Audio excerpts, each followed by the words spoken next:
South Wales has been the setting for some of the most shocking and disturbing crimes in British history. From mysterious disappearances to brutal murders, these cases have not only baffled investigators, but also left the public in suspense. Join us as we delve into 10 South Wales murder cases that shocked the 20th century.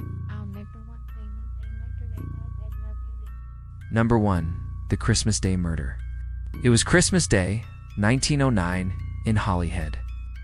Families were celebrating, children played in the streets, and hymns filled the chapels. But not far away, tragedy struck. Gwen Ellen Jones, a 35-year-old mother of 2, was with her partner, William Murphy. Their relationship had always been stormy, filled with jealousy and arguments. That day, things spiraled out of control. Gwen lost her life in a quiet field, and William was quickly arrested. By January, his trial was over, and his sentence sealed his fate. The community was left stunned. A day meant for joy became one of sorrow, and 2 children were left without their mother. Number 2. Rhoda Willis, the baby farmer. In Edwardian Cardiff, Rhoda Willis was known for taking in unwanted infants in exchange for money, a practice known as baby farming. But suspicions soon grew about the fate of many children in her care. In 1907, her darkest secret was uncovered when an infant died under her watch. She was brought to trial, and the truth horrified the nation. On August 14th of that year, Rhoda was executed at Cardiff Prison. She became the last woman to face capital punishment in Wales, and her name remains one of the most chilling in the country's history. Number 3. The Child Killer. In Abertillery, Monmouthshire, lived a boy named Harold Jones. Outwardly, he seemed ordinary, but in 1921, at just 15 years old, he was accused of taking the life of 8-year-old Frida Bernal. To the shock of many, he was acquitted. But only weeks later, tragedy struck again. 11-year-old Florence Little was lured to his home, where her young life was cut short. This time, Harold was convicted. Too young for the death penalty, he was sentenced to life. He eventually walked free in 1941, blending back into society until his death decades later. His story remains one of the most disturbing examples of youthful violence in Britain. It was August 1925 when 21-year-old Iris Watkins left home to post a letter. She never came back. Her disappearance sparked fear across Blackwood. 6 weeks later, her body was found in a brook outside town. Investigators searched for answers, but the trail quickly went cold. No one was ever charged, and her case became known as the Blackwood Mystery. Nearly a century later, people still ask, what happened to Iris Watkins? No. 5. The Pawnbroker's Murder.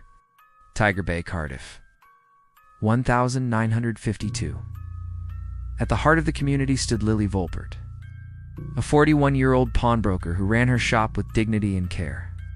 One night, she was attacked in her store and money was taken from her till.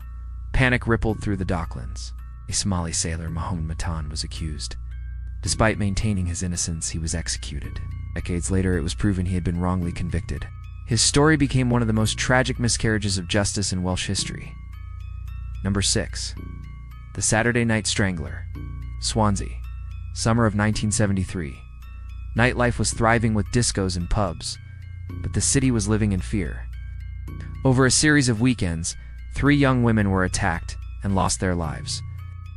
For years, the case went unsolved, and the name Saturday Night Strangler haunted the city. Only decades later did DNA evidence point to a man named Joe Capin.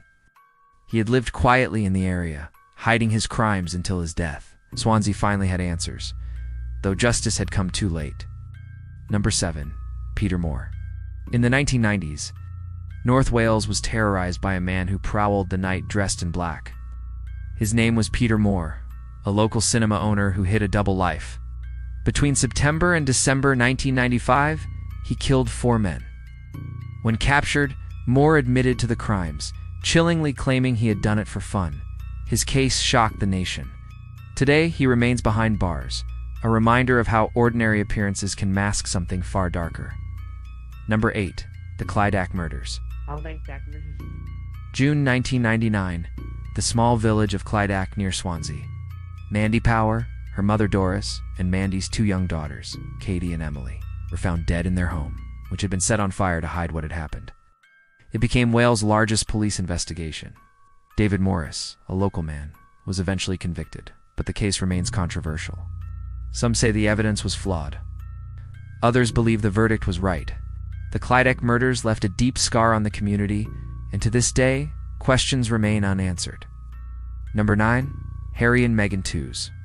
In July 1993, the farming community of Lanharry was shaken when elderly couple Harry and Meghan Tews were discovered dead in a cowshed on their farm. Their son-in-law was arrested and even convicted, but his sentence was later overturned. The case went cold. Decades later, modern forensic methods continued to be applied, but the murders remain unsolved. The farmhouse is remembered as one of South Wales' most haunting crime scenes. Number 10. Sandra Phillips. In 1985, Swansea was rocked by the death of Sandra Phillips, who was found in the adult shop where she worked. Police arrested 2 brothers, and both were convicted. But doubts persisted. Years later, DNA evidence overturned their convictions, proving they had been wrongly accused. Sandra's case remains open, her killer never identified. Nearly 40 years later, her story still casts a long shadow over South Wales. Let us know in the comments where you are watching from and what time is it there now. Don't forget to like and subscribe for more true crime stories. See you next time.